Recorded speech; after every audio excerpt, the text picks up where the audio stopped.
Bien, buenas noches, señores estudiantes. ¿Se me copia?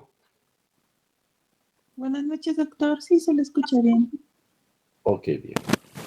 Bien, chicos, vamos a comenzar lo que es la enfermedad renal diabética, que es la última clase para el examen, ¿no? Bien, entonces ya hemos desarrollado este temita en clase con los compañeros, algunas aclaraciones o puntitos o cosas puntuales de repente al tema, ¿no? Ya se dijo que anteriormente se llamaba lo que es la enfermedad renal diabética, ahora antes se llamaba nefropatía diabética, ¿no? Todavía algunos términos, algunas publicaciones la siguen usando. Sin embargo, el término exacto de nefropatía diabética se aplica para hallazgos histológicos, ¿no? Hallazgos estructurales en una biopsia renal. Y antes se definía como una afectación renal en el paciente diagnosticado de diabetes mellitus con, con una presencia de albuminuria superior a 300 miligramos día y siempre en ausencia de otra patología renal. Entonces, bien, hallazgos histológicos estructurales de una biopsia renal con una afectación renal en el paciente diagnosticado de diabetes. O sea, tiene que tener un paciente diabetes, ¿no? Un paciente diagnosticado de diabetes y hacen una afectación renal con una proteinuria mayor a 300 miligramos día. Sin embargo, pues es un concepto con un hallazgo histológico, ¿ya? Entonces se ha cambiado por lo que es el síndrome clínico, ¿ya? Se cambia el concepto por la enfermedad renal diabética, que se caracteriza por un síndrome clínico y este es por la presencia de albuminuria o disminución de la tasa de filtración glomerular menor a 60, como ustedes ya lo saben, en paciente diabético y obviamente con ausencia de otro diagnóstico, ¿no? ¿Ya? Que no sea enfermedad renal diabética, ¿no? Y el diagnóstico es clínico y también incluye a la vez este concepto, dos fenotipos, el que pierde proteínas, que es albuminúrico, y el que no pierde, el no albuminúrico. En su mayoría se habla del fenotipo albuminúrico, ¿ya? Ahora, también se relaciona la retinopatía diabética, ¿no? Como un criterio diagnóstico de enfermedad renal diabética, pero no, la no existencia de esto no excluye la enfermedad renal diabética. Fíjense esta publicación de Medicine 2016. Dice, la diabetes mellitus se ha convertido en importante problema de la salud pública. Ya la enfermedad renal crónica es un problema de salud pública. Ahora, la enfermedad renal diabética ya se convierte en un problema de salud pública porque afecta a 140 millones de personas en todo el año. Esto en el 2019. Y se proyecta que para el 2030 esto llegue a ser un 4.4% de la población, a unos 300 millones. Y vamos a ver cómo en otra publicación esto no se ha planteado, no se ha seguido, sino más bien se ha duplicado esta estimación de 300 millones. ¿Ya? Entonces, se acepta que el 25-40% de los pacientes con diabetes, sea tipo 1 o tipo 2, van a desarrollar una enfermedad renal diabética. Y también lo que les he mencionado siempre, habitualmente se presenta un retraso de 4 a 7 años entre el inicio de la enfermedad de diabetes y su diagnóstico, ¿no? Quiere decir, cuando ustedes le preguntan al paciente, ¿cuándo le diagnosticaron? En 2017. Ya 4 a 7 años este paciente ya tenía diabetes, ¿no? Entonces, esta enfermedad pues va a seguir aumentando en su prevalencia a nivel mundial. Tal es así que una publicación de la Federación Internacional de Diabetes en el 2021, fíjense que el otro era el 2019, ¿no? En el 2021 dice que la prevalencia global de diabetes mellitus en adultos entre 20 y 79 años fue de 537 millones, ¿no? Y se prevé 643 millones para el año 2030. Miren la proyección del 2019, eran 300 millones. Una proyección ya de los años siguientes, o 2021, ya prevé una aparición de 643 millones para el año 2030. ¿Y todo esto por qué se explica? ¿No? La expectativa de vida de la población ha aumentado, ¿no es cierto? El desarrollo económico, la alimentación no saludable y el aumento del sedentarismo. Estas cuestiones han hecho que pues aumente esta predisposición de aumento de la enfermedad renal diabética. Entonces, la enfermedad, las complicaciones de la diabetes mellitus se han dividido pues en complicaciones macrovasculares, a la cabeza la enfermedad cardiovascular, las microvasculares como la retinopatía diabética y la enfermedad renal diabética. Este cuadrito ustedes ya lo han visto, ¿no? Solamente para mostrar que 43.8% de diabetes para 2018 se duplicó, ¿no es cierto? Lo que estábamos viendo, 2016, 2019 publicación, 2021 miren cómo publica. La presión arterial, veamos esto, quiero que quede claro aprovechando esta diapositiva. ¿Existe una enfermedad renal hipertensiva o una nefroangiosclerosis propiamente dicha? Sí, la existe. Es innegable la presencia de hipertensión arterial. La discusión única era que la hipertensión arterial es secundaria a una enfermedad renal, ¿no? O la hipertensión hace con el tiempo la complicación de nefroesclerosis. Y ese es el término correcto para esto de presión arterial alta, ¿sí? Obviamente son ambos casos los controlados o con tendencia genética, como lo hemos visto, ¿no es cierto? También yo lo han visto esto una vez más, solamente para ver esta publicación japonesa en 2021, ¿no? Cómo en Estados Unidos la enfermedad diabética es la primera causa, la diabetes, ¿no? Segundo, la hipertensión. Tercero, las glomerulopatías, ¿no? Y esto más o menos sigue ya casi igual en todo el mundo, ¿sí? Aquí, por ejemplo, ¿va? Lo que era, ¿no? Las glomerulopatías en Japón eran la primera causa, ¿sí? Sin embargo, como se van adoptando costumbres y se va, ¿no? El occidente se va orientalizando, entonces las de Kentucky, Fried Chicken, todas esas cositas, pues cambian los estilos de vida, ¿no? Las comidas conservantes, las comidas con preservante, etcétera, los malos hábitos alimenticios, en otras palabras, ¿no? ¿Y qué pasa? La diabetes comienza a incrementar. Es una demostración de los malos hábitos dietéticos, eh, y sobre una población que tenía otros hábitos, ¿no? Y la glomerulopatía es la primera causa. Va creciendo acá, no decrece la enfermedad, sino estadísticamente aumenta lo que es la enfermedad diabética, y a la tercera las otras no filiadas, o la hipertensión, o la nefroesclerosis, ¿no? ¿Y por qué se afecta esto, no? Hay unos productos avanzados de la glicosilación, que sea por el estrés oxidativo o la vía de los polioles. Bueno, estos van a incrementar el sistema de angiotensina aldosterona, va a producir inflamación, o la vía de la proteína quinasa, que estimula factores de crecimiento, y van a haber siempre sobre una base de susceptibilidad genética de una nefropatía diabética, condicionando a una nefroangiosclerosis, ¿no? Primero una hiperfiltración, después se va a fibrosar el glomérulo. Y esto es para lo que les decía, ¿no? Lo nuevo en sí, que tenemos un fenotipo albuminúrico y no albuminúrico. El albuminúrico, pues, en primera instancia es normal albuminúrico, en segunda instancia microalbuminúrico, y tercero ya presenta macroalbuminuria. Y esto va a reducir la función renal y al final va a terminar en una enfermedad renal en estadio 5. Y los otros que no pasan procesos de pérdida de proteínas.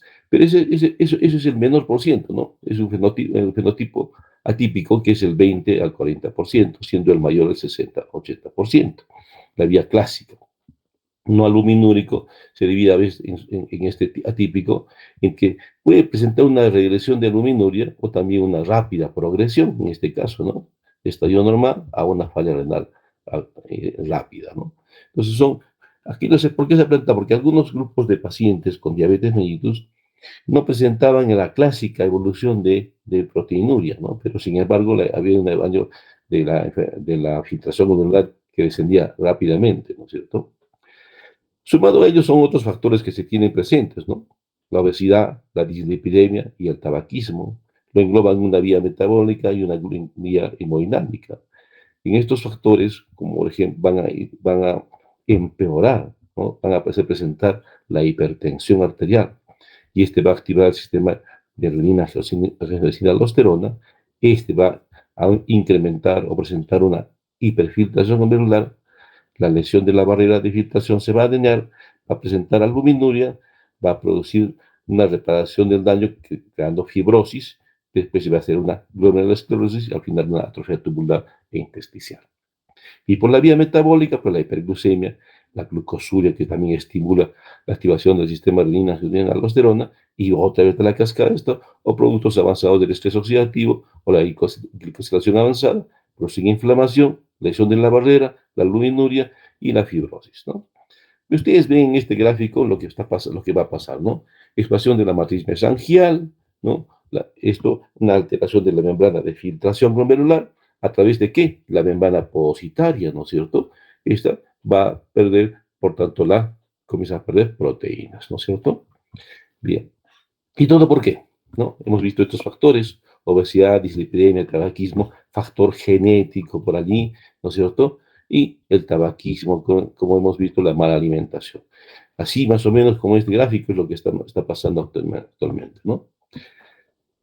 En los estudios estos mencionados acá, KPS y el DSCT, en diabetes tipo 1 y tipo 2, ¿no? Demostraron la relación entre el nivel de hemoglobina glicosilada como índice de control y la presencia de complicaciones microvasculares. ¿Qué quiere decir? Que debemos dosar no solo la glucosa, sino la hemoglobina glicosilada. Y a su vez también la presencia de micro o macroalbuminuria. Y a su vez también la retinopatía, sabiendo que si no está esta, no es que excluye el diagnóstico, ¿no? Nos puede ayudar, ¿cierto? Entonces, estos se han basado los niveles de hemoglobina glucosilada y el daño que puede producir esto, predecir el daño que va a presentar nuestro paciente, ¿no? Fíjense que hay una evolución de la enfermedad diabética en la línea del tiempo, que se asimila a la diabetes tipo 1 y diabetes tipo 2, que lo vamos a ver ahorita. Entonces, en la evaluación clínica, las manifestaciones clínicas de esta enfermedad renal son los niveles incrementados de excreción de albúmina por la orina, que se eleve la presión arterial, y también existe una caída de la filtración glomerular. Eso es lo que nos debe alarmar, ¿no es cierto? Entonces, ¿cómo se manifestará pues esta enfermedad? O podemos decir, ¿qué manifestaciones tiene la enfermedad renal diabética? Ahí está, ¿no? Proteinuria, microalbuminuria o proteinuria, que en la evolución de la nefropatía diabética presenta hipertensión arterial y, obviamente, disminución de la tasa de filtración glomerular, ¿no es cierto? Se dice que la tasa de mortalidad para aquellos con la enfermedad renal diabética establecida es de alta y aumenta 1.4 por año en los normaluminúricos. ¿Ya? Por sí solo, ¿no? Va a aumentar, ¿eh? sin presencia de proteinuria. Pero cuando ya hay microalbuminuria, crece en 4.6%, ¿no? Y la mortalidad va a llegar a 19.2% para que te presentan una falla renal. O sea, en el tiempo tenemos más complicaciones y mayor mortalidad, solamente por la presencia de albuminuria.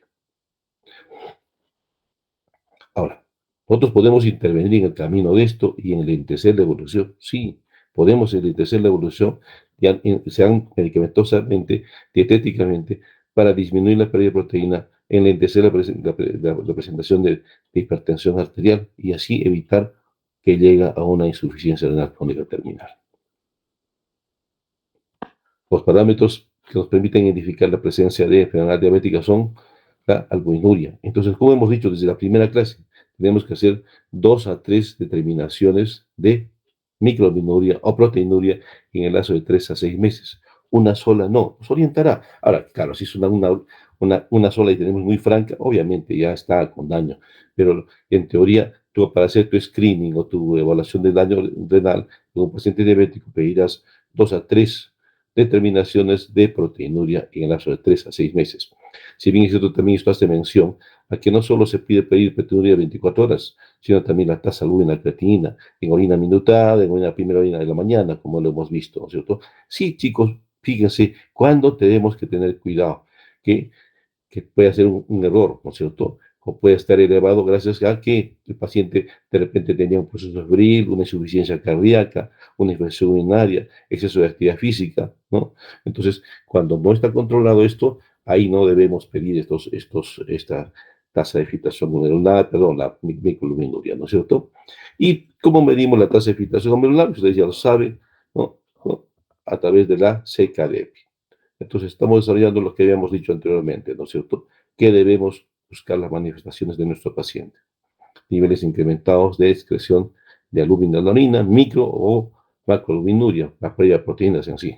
Aumento de los niveles de la presión arterial, simplemente con la medición y la caída de tasa de filtración glomerular con las diferentes fórmulas que ustedes ya conocen.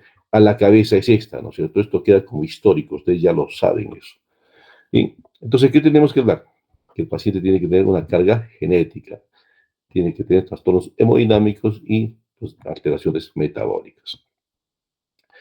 Fíjense que tenemos acá factores de riesgo para la enfermedad renal diabética, ¿no? Y tenemos factores de susceptibilidad, factores de iniciación y factores de progresión de esta enfermedad, ¿no? Obviamente, en estos factores no vamos a poder intervenir. De edad avanzada, el sexo generalmente masculino, factor racial, ¿no? Afroamericanos o indios americanos, indios pimas, se dice, hispanoamericanos, los asiáticos. Factores hereditarios, ¿no? Es importante, historia familiar de la enfermedad renal diabética, ¿no? Factores genéticos, ¿no? Factores de iniciación, ¿no? Hiperglicemia, obesidad, hipertensión, ¿no? Son susceptibles ya ves que inician, ¿no? Y nos van a orientar hacia la progresión, ¿no es cierto? ¿No? Que haya pacientes que tengan injurias a nivel renal, toxinas o nervios de contraste o medicamentos, el tabaquismo está descrito y factores dietéticos, ¿no?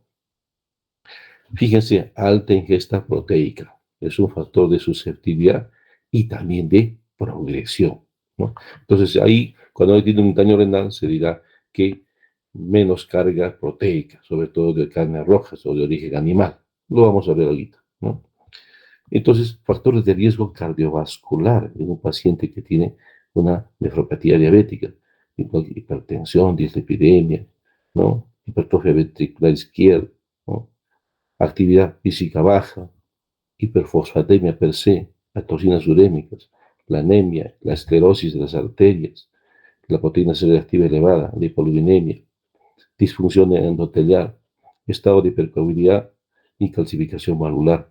Esto va a hacer que haya mayores riesgos cardiovasculares en un paciente con enfermedad renal diabética. La historia de la enfermedad diabética tiene una misma línea, tanto para uno como para dos, se ha asimilado para las dos en estudios que se ha hecho. Sin embargo, hay que saber que, como les decía, ¿no? El diagnóstico de tipo 1 es más florido, sabes cuándo comenzó, pero el tipo 2 no sabes cuándo comenzó. Son 4 a 7 años que podemos pensar que este paciente ya tenía la enfermedad o la diabetes mellitus. Fíjense la evolución, años, 0, 10, 20, 30 años en evolución en el tiempo o de edad, ¿no? ¿Cuándo comenzó? ¿Lo diagnosticaste a sus cuántos? A sus 40, 50 años, y ahí cuánto tiempo pasó.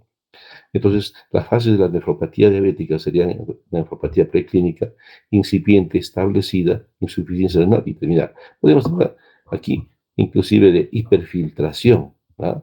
Aquí es incipiente o silente, como que una pequeña microalbuminuria nada más, establecida y hay una pérdida de proteinuria, y aquí hay disminución de la filtración glomerular y hasta el daño terminal.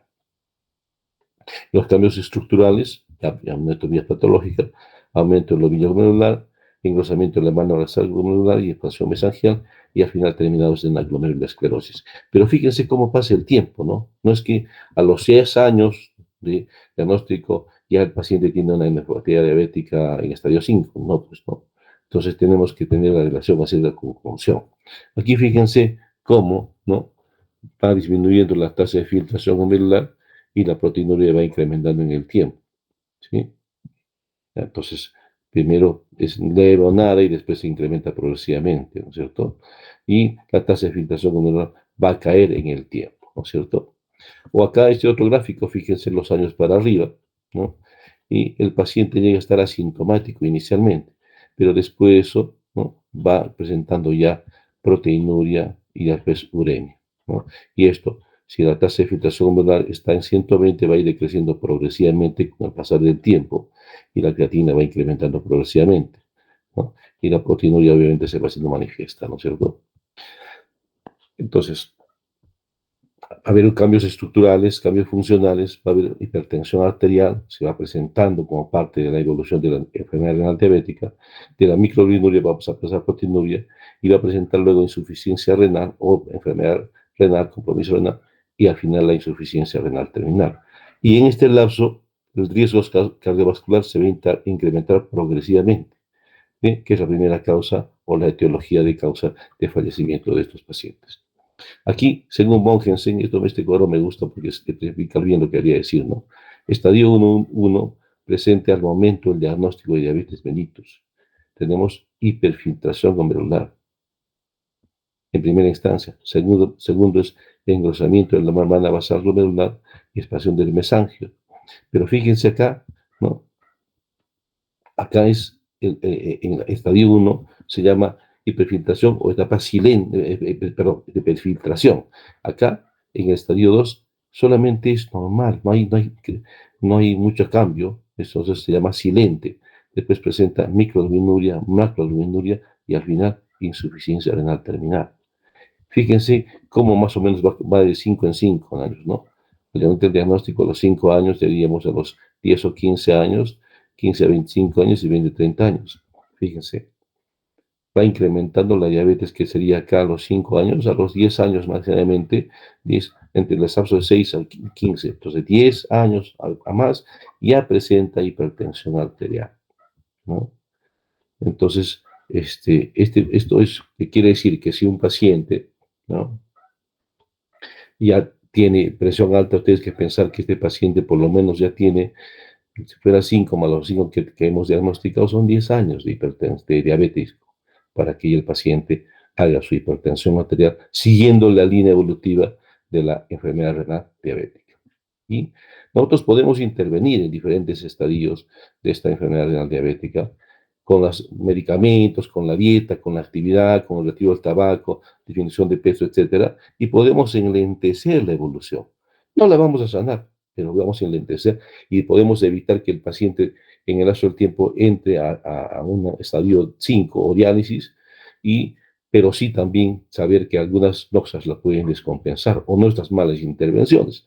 Por ejemplo, una toxicidad, una nefrotoxicidad por antibióticos, aminoglucósidos, vancomicina, etcétera, innecesario si fuera el caso. Si es necesario, muchas veces no hay vuelta que dar. Y otra vez contrastes yodados. Si son indispensables para el diagnóstico, pues tendrán que sustentarse y ahí hacerse. Entonces, hay noxas que pueden intervenir acá y hacer que avance la enfermedad y otras que podemos enlentecer también, ¿no es cierto? Entonces, nuestra intervención es importante. Entonces, como les decía, ¿no?, el diagnóstico de tipo 1 se ha recomendado hacer el tamizaje a los 5 años del diagnóstico, porque se supone que tú diagnosticaste y todavía no tiene complicaciones, ¿no?, de tipo 1. En la tipo 2, generalmente se dice que 4 a 7 años es, entonces por lo menos 5 años ya tuviera de diabetes. Entonces ahí haces tu screening o tu tamizaje, ¿no? A diferencia de lo que es la tipo 1, ¿sí? Entonces, bueno, eso va ahí. Y obviamente esto ya ustedes lo saben, ¿no? Porque se hablaba de normalbuminuria, micro y macroalbuminuria, al final la albuminuria es una sola, 69.000 Daltons y no cambia. Entonces se habla de A1, A2 y A3, en otras palabras.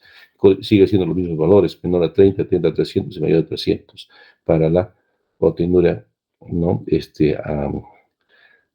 La macroalbuminuria, que se le llamaba anteriormente, ahora es A3, ¿no? Y los valores acá simplemente siguen siendo los mismos. Normal, se habla de micro y proteinuria ya. Sí, tenemos que tener cuidado que el paciente no tenga alguna concomitancia, ¿no es cierto? Insuficiencia cardíaca, fiebre, insuficciones urinarias, ¿no? Descontrol de la glucemia, el ejercicio físico extenuante. Entonces, preguntaremos al paciente o advertiremos que si tiene algunas de estas lesiones o alguna enfermedad en sí, pues no, aparte, ¿no?, una neumonía, algo así, tendríamos que esperar para estudiar. Quiere decir, le vamos a estudiar la proteinuria, pero no como esté enfermo el paciente por otra patología, ¿no es cierto? Bien. Entonces aquí lo que quería decir, lo que les he dicho es esto, ¿no? El algoritmo. Diabetes mellitus tipo 1, en 5 años de evolución se hacía el screening, ¿no? Y diabetes mellitus tipo 2 al diagnóstico. Aunque algunos ya están diciendo que debíamos pedir inclusive al momento del diagnóstico la diabetes tipo 1. Bueno, entonces se hace el test de microalbuminuria. Si este es negativo, repetiremos al año. Entonces, ¿qué conducta ustedes van a seguir? Porque ustedes van a ver pacientes en sus centros de atención. Si es positivo, vamos a ver si tiene algunas noxas que podemos invalidar en nuestro examen, ¿no es cierto? Si es, entonces esperar a que se resuelva y repetir nuevamente la proteinuria. Si no tiene ningún factor de riesgo o alguna descompensación, entonces repetimos 2 a 3 veces la muestra en lapso de 3 a 6 meses.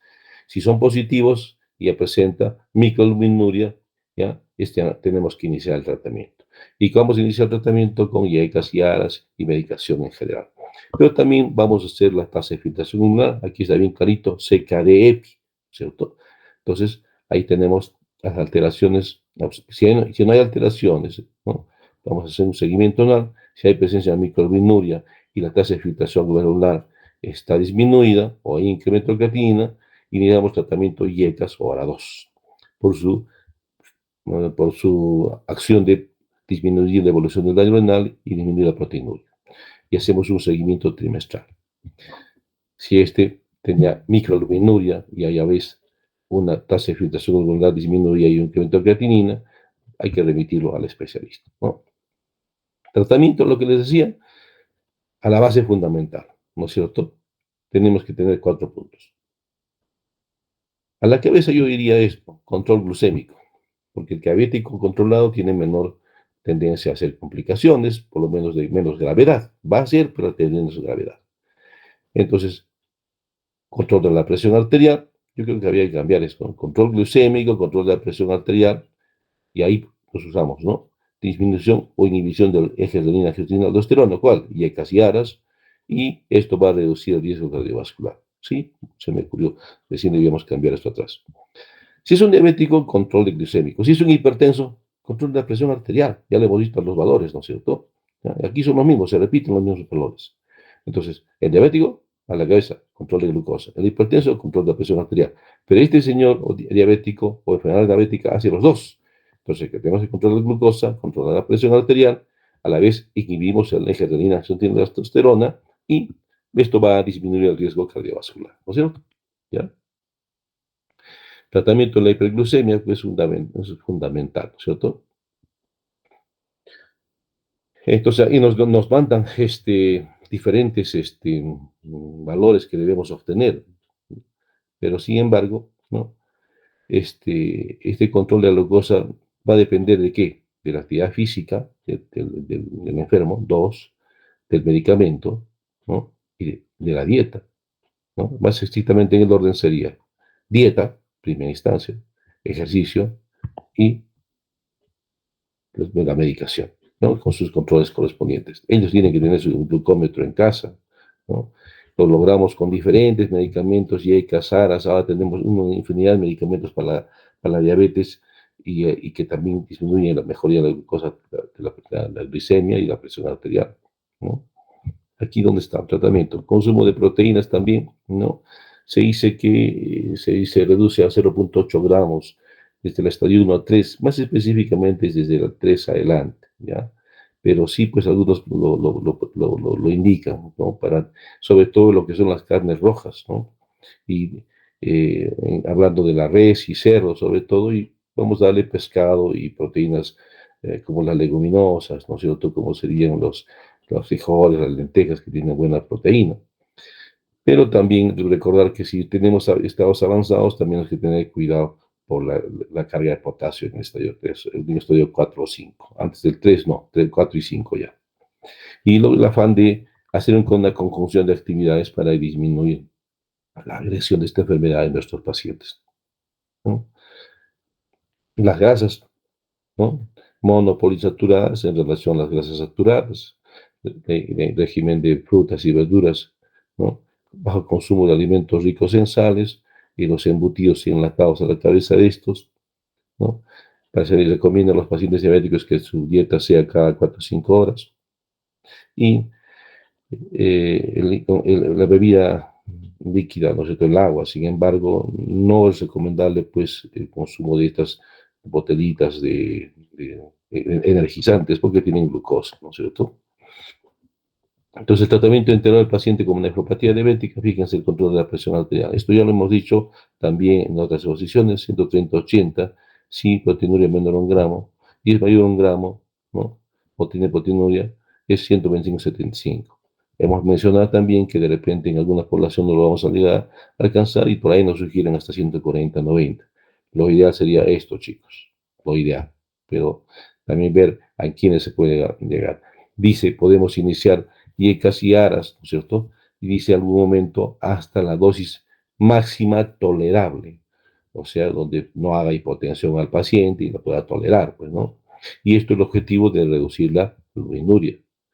Control de la glucosa, vamos a hablar de esto ahorita, menor a 7% según la ADA, la hemoglobina glicosilada.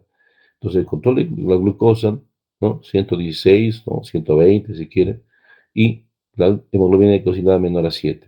Sin embargo, también tenemos que intervenir si ha estado de hiperlipidemia, hiperuricemia, sedentarismo, tabaquismo y la dieta proteica. O sea, ¿qué debemos hacer aquí en todito? Control de la presión arterial, ¿qué fue?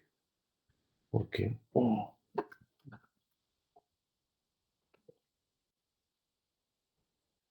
Ya, listo.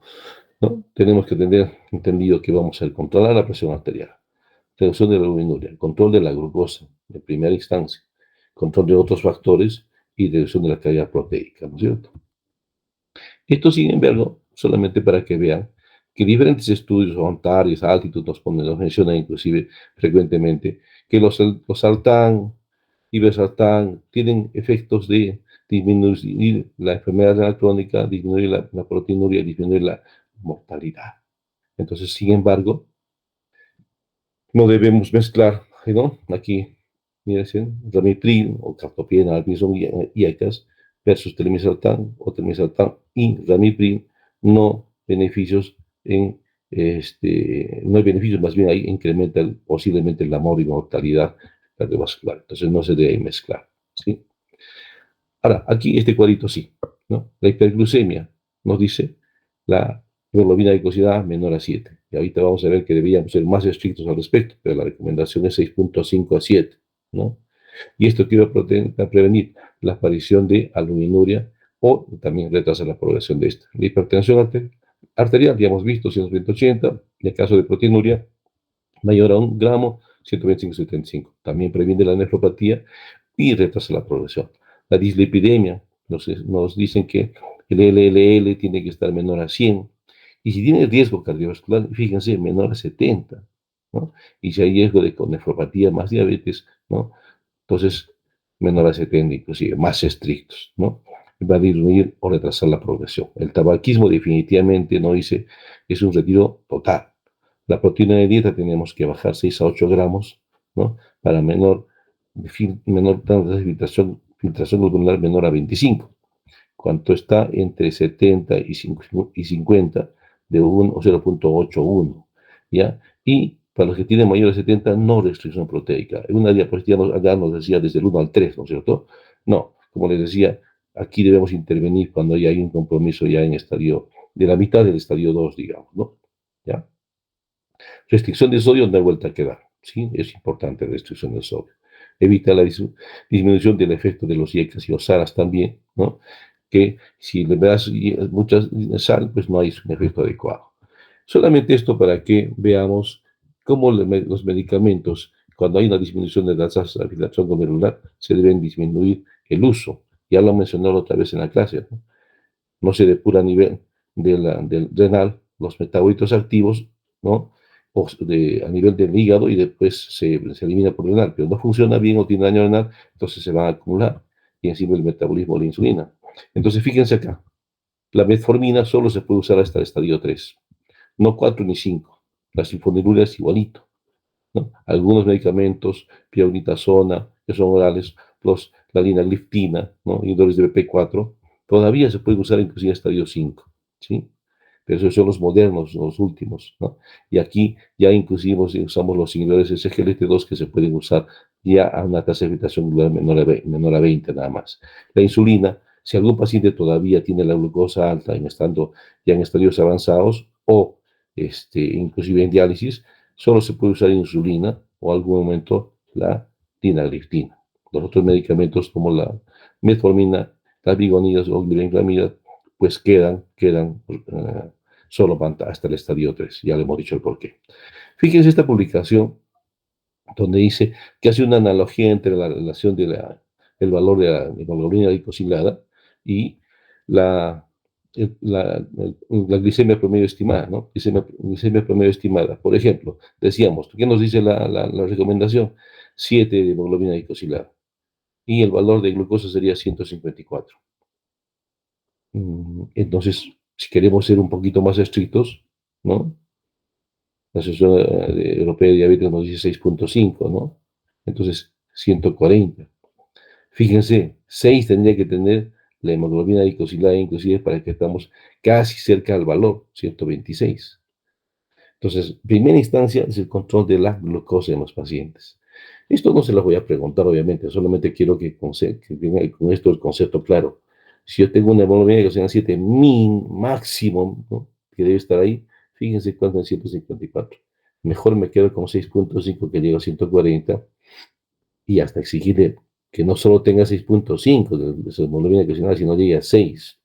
Y esto lo consigue el paciente con su dieta estricta, su ejercicio y la medicación, ¿sí? No podemos dar solo a la medicación. Muchas veces los pacientes le dan la tarea a la medicación nada más y no les interesa hacer su dieta o su actividad física. Y esto solamente es para mencionar que cuando hay que referir al paciente, que ustedes ya lo tienen claro, ¿no? De ellos unidos, los factores de riesgo, presencia de micro o ah, de proteinuria en A2 o A3, ¿no? Y los factores de riesgo de disminución de la tasa de filtración celular, hay que referirlo, pero ustedes pueden intervenir en una instancia buscando un control de glucosa, un control de presión arterial y sus actividades de disminuir el peso, tabaquismo, obesidad, ejercicio y todo eso, que pueden ya intervenir ustedes, ¿no? Bien, chicos, ese es el tema de enfermedad renal diabética. Y Anela, con esto hemos terminado. Entonces, ya quedaría pues pasarles esta diapositiva. Estudia, muchachos, y nos vemos el día martes a las 4 de la tarde, ¿no es cierto? Sí, doctor, buenas noches. Ok, chicos. ¿Alguna consulta, duda? Ahora, antes del examen. Los valores, eso se repite, fíjense, en la enfermedad diabética y la hipertensiva. No hay una discusión acá entre los valores de presión arterial que hemos mencionado, ¿no? Factores de tabaquismo, obesidad y todo lo mismo. Son los factores de riesgo cardiovascular en sí que actúan para la hipertensión como el para diabetes, ¿no? ¿Sí? Bien, chicos. Entonces, le remito las diapos a Yanela y me la pasen. Bueno, ¿ya? Está bien, doctor, gracias. Listo. Buenas noches, chicos. Nos vemos. Gracias. Buenas noches, doctor. Gracias, doctor. Hasta luego. Chao, chicos. Gracias, doctor, buenas noches. Buenas noches.